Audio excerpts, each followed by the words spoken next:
It was late on a Friday afternoon before the bank holiday. The finance office at Anytown NHS Trust was almost empty.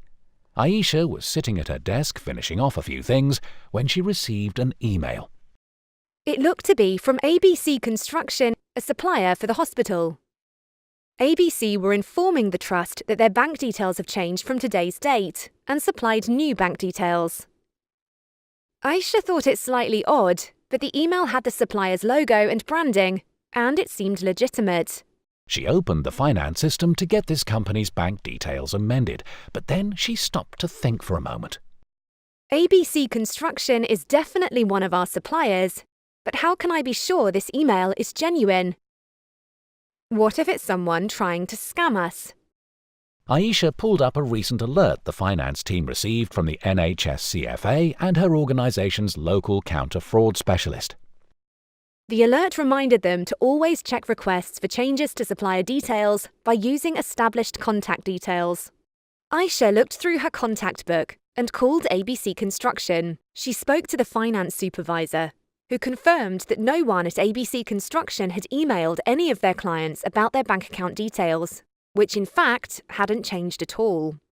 A shiver ran down Aisha's spine. She realised that the email was fraudulent and realised that if she had amended the bank account details on the system, the next payment to ABC Construction, worth over £600,000, would have gone directly to criminals. When Aisha looked more closely at the email, it was clear that the email address was slightly different to the one she had in her contact directory. This was something she would not have really thought of checking before.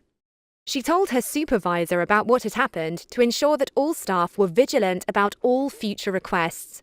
She also explained to ABC Construction that fraudsters had tried to use their name to divert payments from the NHS to their own account.